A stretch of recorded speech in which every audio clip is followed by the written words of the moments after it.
but surely. But Rejebian to the plate.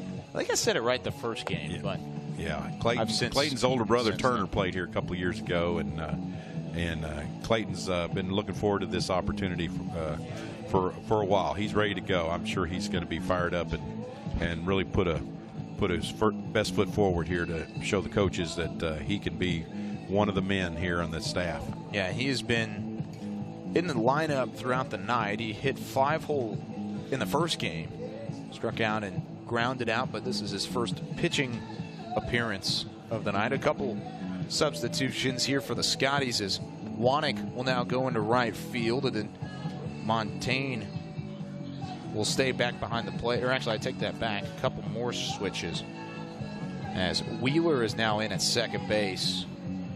And that should be it for now. And I believe Wanek is still out in right field where he was for the first 2 innings. So not still shaking his head over the one he bobbled over there. So that was a really nice play to be. You know, Scots have got to play solid defense. That helps your pitching so much because these guys are out there trying to make them. You know, they're throwing strikes and ball's going to be hit. So you got to have confidence in your team behind you to make the plays. And we've played such great defense over the last few years that it's just something that you just take for granted.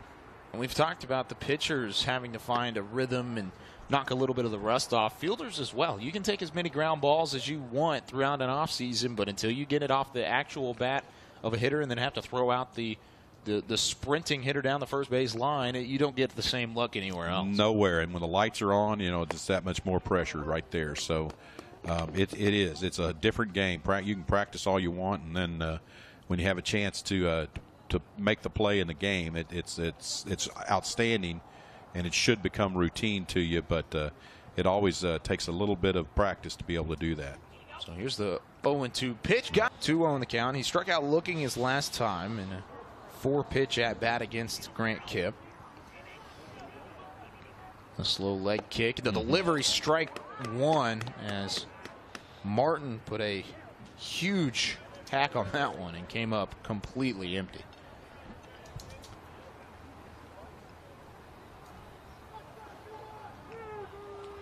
Kipp's slow to the set. He brings it home. This one sails high again. That's the 3rd pitch this at bat that he's sailed up above the strike zone. Yeah, Clayton's rhythm's a little off a little bit here, it looks like, because his leg kick is kind of varying in speed, and he'll get it grooved here in a little bit. That looks better.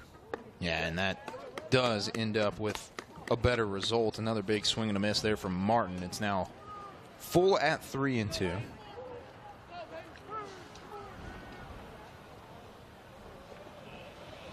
The payoff pitch. Up, so that was a great pitch. That's a perfect spot for that pitch. Yeah, he was right on the outside part of the plate, and luckily the home plate umpire agreed with him. And Scots get the first out of the inning and a called strike, almost the same spot of the called 3rd strike that last at bat. You know, that was a good job by Clayton Rejebian of really fighting back. I mean, he looked like he was having all kinds of control issues at the beginning of that at bat, and he comes back and really makes some great pitches. They're going to appeal down the first on the check swing, no go, and it's 1-1. Marbut singled his last time up. Came around the score as well off of the double from TJ Short, who sits on deck. Rejebian delivers, and leaning backwards from the swing is Marbut. It's 1-2. Yeah, he had kind of an uppercut swing at that one and missed it. Bat doesn't stay through the zone very long when you're doing that. 1-2 count. This one hit right off the end of the barrel and trickling its way down the first baseline. And one of my favorite things about baseball season getting underway is starting to research some of the individuals and the players that you and I are going to be calling all season long. And I'm looking at the bio here for Clayton Rejebian. He says, if he was stranded on a desert island, what would he bring? And he said a match.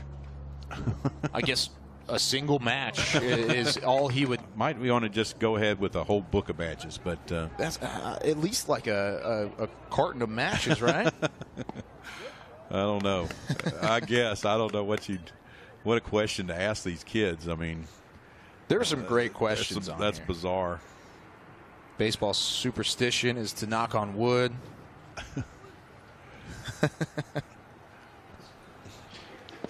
Oh, gosh. Man, he continues to get. He's really got him fooled. Yeah, he gets swings and misses all night long. Yeah. There's been a hole in all of the bats that have come to the plate for the Marcus Marauders. He's already tallied 3 strikeouts and 3 hitters, and he's got TJ Short down 0-2 in the count. Short, we talked about already, had the RBI double back in the second. Came around the score as well. Here's the 0-2, swung on and missed again. It's in the dirt, and the just in case throw on the first will end the inning.